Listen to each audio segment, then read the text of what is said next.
There's a lot of mystery and confusion surrounding menopause. So I'm going to take the next few minutes to tell you exactly what's happening in our bodies when we go through it. You can almost think of menopause as puberty in reverse.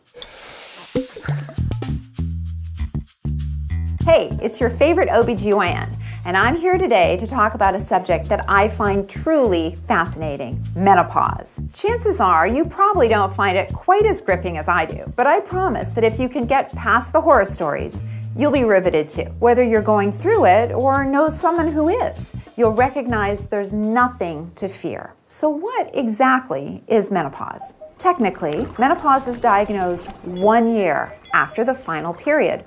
But most people use it to refer to the entire span of time when our menstrual cycle is changing in length, a process that lasts several years and then all the time afterwards.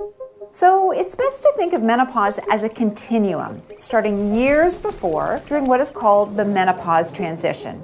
Just like puberty, the process happens over many years. The menopause transition is one bookend of our reproductive cycle, opposite puberty. When we're born, we actually have all the eggs we're ever going to make, about 1 to 2 million of them, unmatured and encased in follicles in the ovaries. Around the age of 8 to 10, the hypothalamus, a region in your brain, starts releasing a hormone that essentially wakes up those dormant eggs, beginning the monthly cycles of ovulation. This is what increases production of a class of hormones you've probably heard about, estrogen.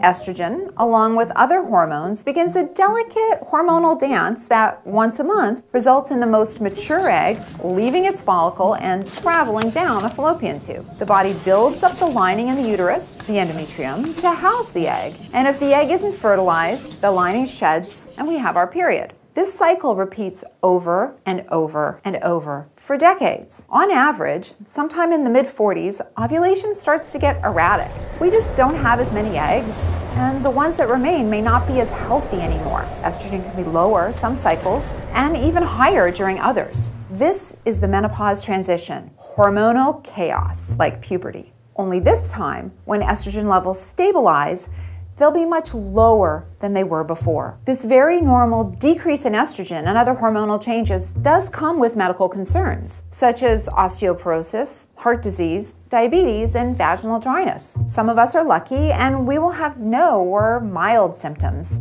Others will experience trouble sleeping, irritability, depression, or decreased sex drive. And then there's the most classic symptom, hot flushes. They're a wave of heat that makes it feel like the furnace just got cranked up on the inside. Scientists aren't completely sure why this happens, but the resulting heat makes you feel sweaty and off kilter. Some women even have symptoms that overlap with anxiety, like nausea and palpitations. But for me, it feels as if I've had too much to drink. Those are some of the negatives, but there are positives too. After menopause, you don't have to worry about periods or cramps, and people who partner with men who make sperm don't have to be concerned about unintended pregnancy. You're through all that. To me, menopause is something we go through, like puberty. And like puberty, there's a range of experiences. We continue to make vital contributions to society after menopause. It's not your dotage.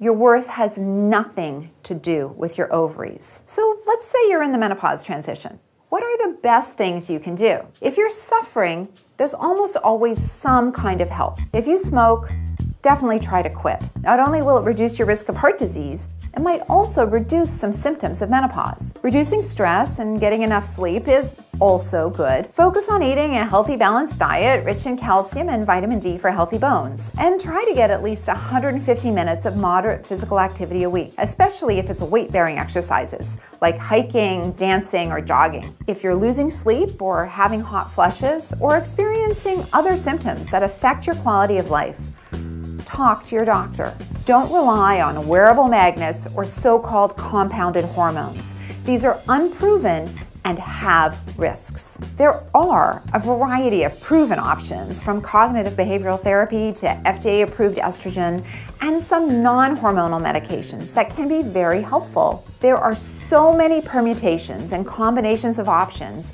that safe therapy can be customized for almost every woman. One more idea, have a mantra ready. When I get a hot flush, sometimes I tell myself, I'm feeling this because women have evolved to drive humanity forward. This is a sign of my strength. and then I can make it until it goes away.